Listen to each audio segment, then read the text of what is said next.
Hey guys, welcome to another episode of Raj Talks Games, and today, I bet you thought I forgot about you because I haven't posted a video in a week.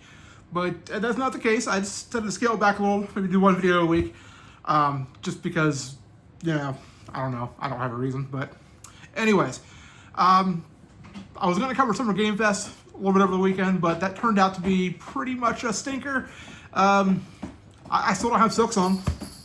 But that's beside the point. As you can hear, my cats are running around and being crazy. But that's something unusual. But let's talk about the big thing in gaming right now. The Switch 2's out. It's here. I got mine. I want to talk a little bit about my launch day experience because it wasn't necessarily the best one. And also, go through the games I picked up, and we'll talk about like accessories and whatnot I grabbed. So, to start with, I went on my lunch break this past Thursday to my local GameStop to grab my system and my games.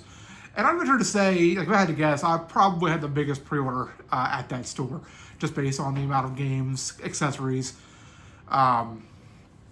system and whatnot. Actually, to rewind a little bit to that morning, I stopped at Walmart to see, actually I stopped at Walmart to get my morning banana. I do it every morning. And I read over the electronics section that morning to see, just out of curiosity, what they had. And they had plenty of Switch 2s sitting on the shelf, which was pretty cool. It was like 7:30-ish in the morning. I had my buddy's Switch 2 pre-ordered on Target, and I thought, well, they haven't shipped it yet. So I'm going to go ahead and grab one here for him, because obviously it wasn't going to come for a number of days still. So I went ahead and did that. Also, I thought they had some cameras in stock. I didn't pre-order a camera, so I thought, why not? Let's grab it. Got him his system, and so on and so forth. So my launch experience. So I went to my GameStop, like I said, and I'm picking up, and my girl's taking care of me. She's awesome. Thank you, Stormy, for, as usual, great service at GameStop from you.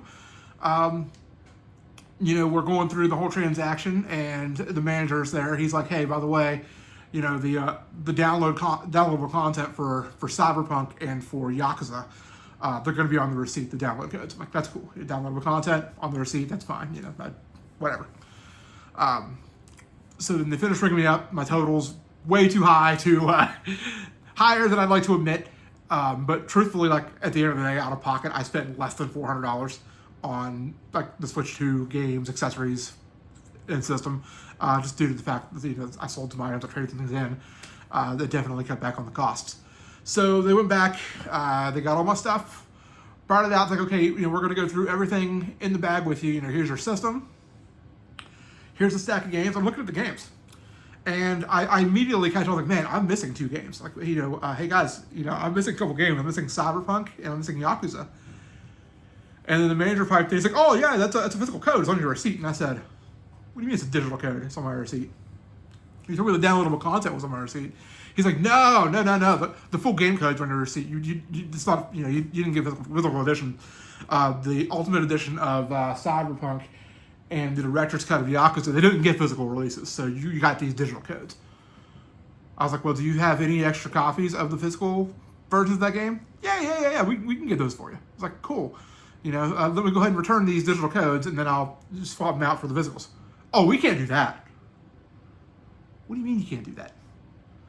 Oh, well, the digital codes, once we print them, it's done. We can't do refunds on those. No exchanges, nothing. Sorry, can't help you. Needless to say, I was a little pissed off. I was more than a little pissed off. I was pretty angry because I'm a physical collector. And why would I pre-order a digital code? Like, that's stupid. If I wanted to pre-order digitally, obviously I couldn't just pre-order digitally on the shop because the system wasn't out yet at that point.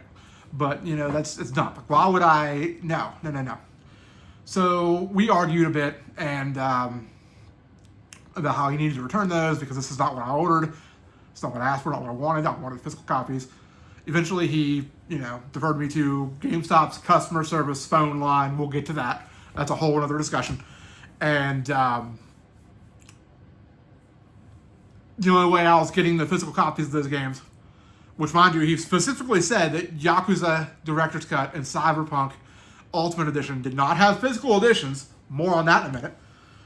Then I'll have to pay for them. So pissed off. I handed him my credit cards. Like, whatever, dude. Just I'll take them, just put it on the card. I wasn't going to fight with them anymore. I was already in a bad mood, and I wasn't going home without those 2 physical games. Hopefully I don't sound entitled in this argument, but really he should have more clearly stated that it wasn't DLC on the receipt, that it was the actual code for the game, and we could have avoided this and gotten it taken care of at checkout, so that it would have been a problem.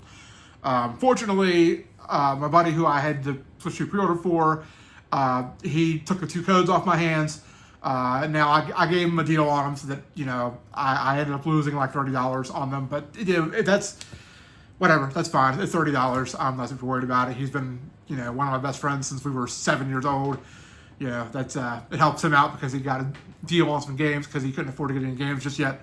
And so that worked for him. And in the end, it worked for me. So that was my GameStop experience. When I got home, I did try calling the GameStop customer service line, which wasn't even working. Like half the time I'd dial out and it wouldn't dial out to that number. When it finally did go through, I got put on a callback list. And when I did eventually get a callback hours later, it was simply a callback that apologized for not having called me back during business hours. Was recording, and they said, "Have a great day." Okay, so now what do I do? I can't get these codes refunded, clearly, because that's... Anyways, pretty mad at that GameStop. My buddy Justin, funny thing is that the manager of my GameStop also works a lot at his GameStop, and Justin doesn't like the guy either. So, I'm not going to go... I don't want to insult him any... I'm not trying to throw him under the bus or anything, but he could have been more clear. But it doesn't matter, I got Switch 2. I took a 3-day weekend. That way I could spend plenty of time with the system. I got home, I did the initial setup, got my Switch 1 data transferred onto my Switch 2. And then I started installing some games. So when I played on launch day, obviously played some Mario Kart because you're going to start with Mario Kart. And then I also played a little bit of Street Fighter, a little bit of Rune Factory on launch evening. And then I spent the whole weekend going through and trying at least an hour, I would say, of most of the games I bought. There are still a couple that I haven't tried yet. There's a couple that I only spent a few minutes with. But anyways, let's go ahead right into the pickups that I had for the Switch 2. So we're going to start with Bravely Default Flying Fairy. This is a game key card from Square Enix. I actually haven't tried this yet, so I don't know how this is. I've played the original Bravely Default on the Nintendo DS, 3DS, and I never beat it, but I did like it. So, eventually, I am planning on playing this probably this summer at some point. I haven't finished Lunar 2 yet, so I'm not in a big hurry to jump into that, but we'll get to it soon. Next, and this is kind of funny. This is the Cyberpunk 2077. I'll put that up close to the camera there so you can see it. Ultimate Edition that doesn't exist according to Dollar Store Seth Rollins at my local GameStop. But he clearly sold to me after telling me it didn't exist.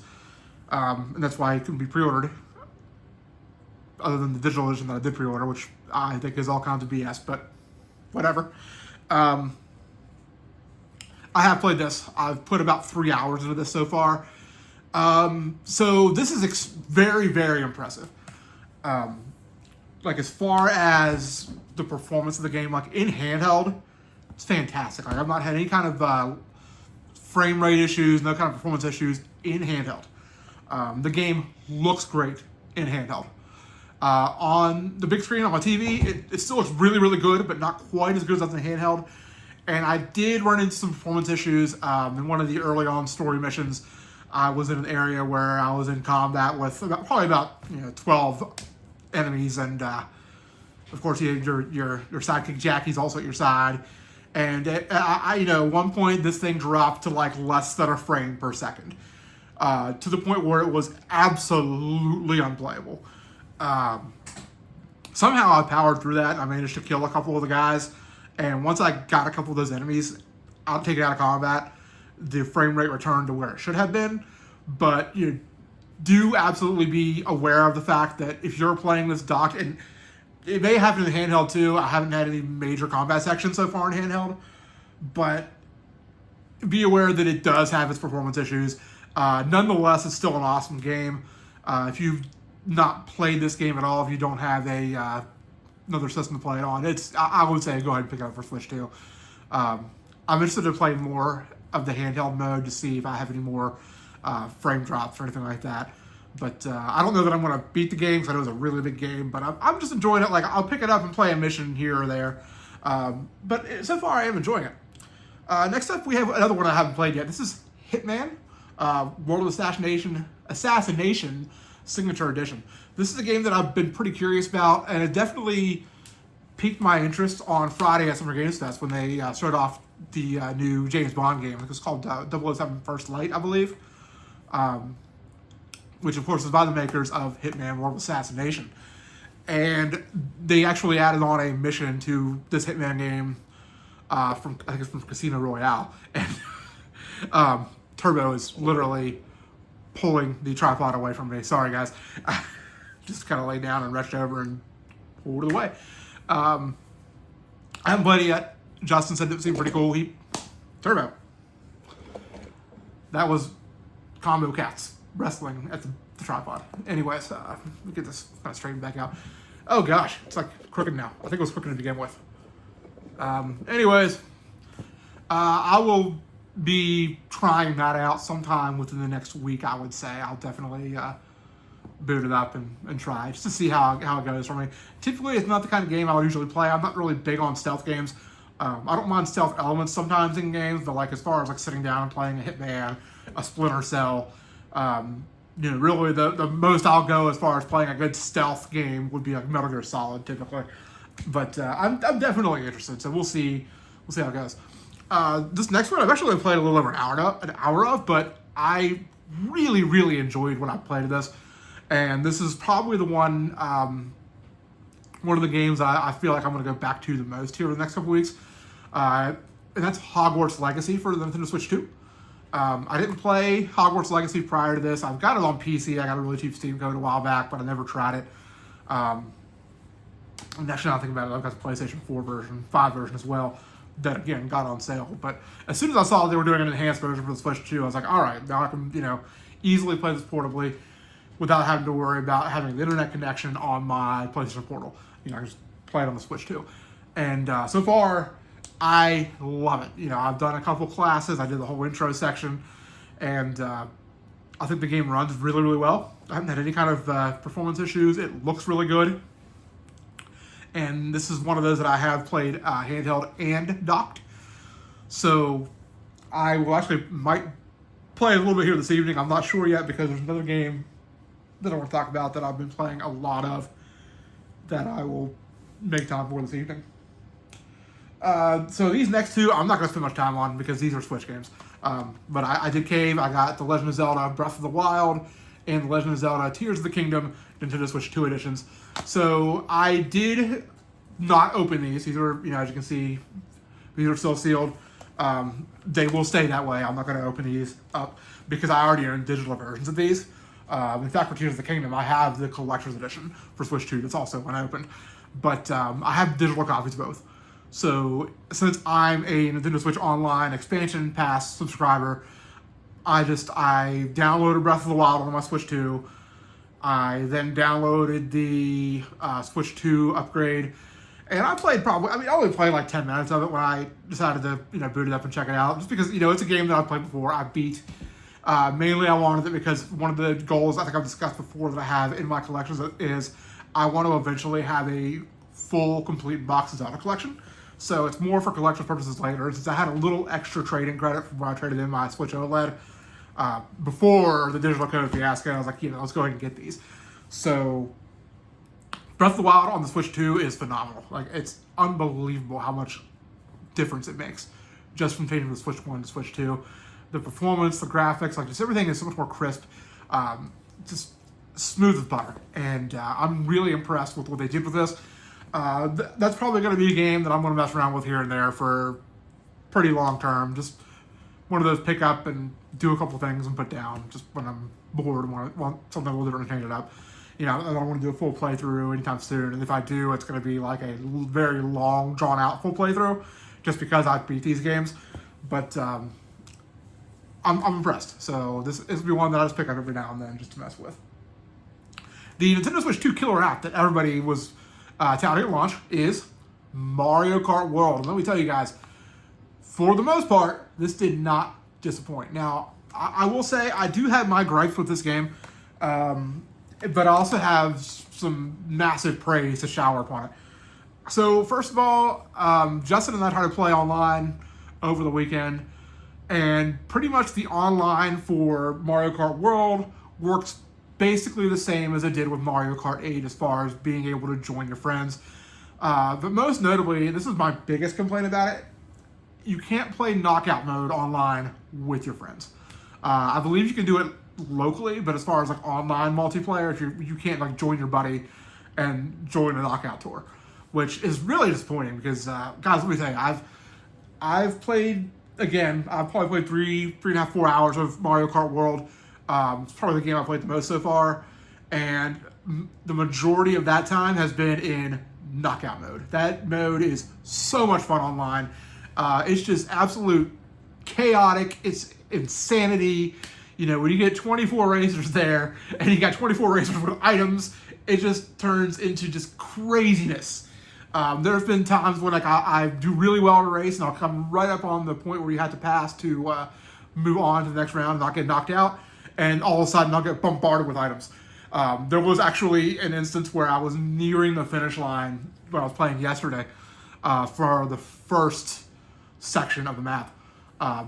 And for the first part, you have to finish 20th or higher to proceed to the next section of the race. And I'm in second place. I'm coming from the finish line. I'm almost there.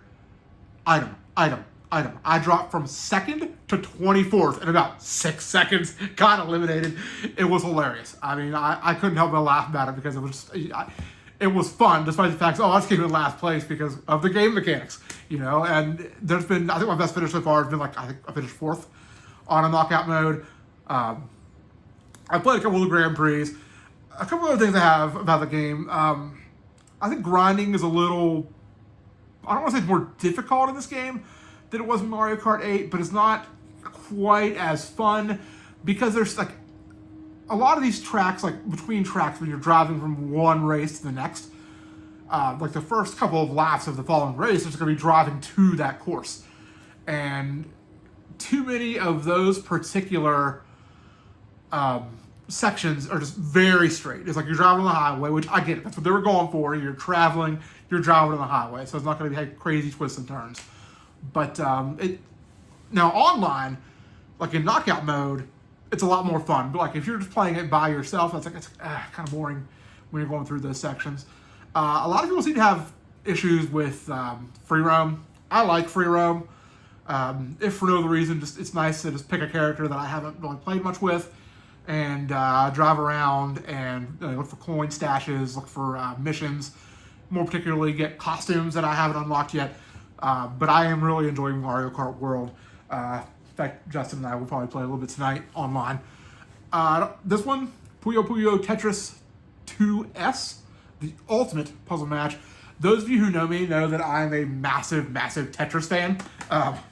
In fact, I will be the first to admit, like, I go through stages where I will get addicted to Tetris, and I will play Tetris all the time. When I was in college, I had Tetris Worlds on the original Xbox, and I was so addicted to the point that I was playing all day one weekend. And yeah, I was like, it's Tetris, right?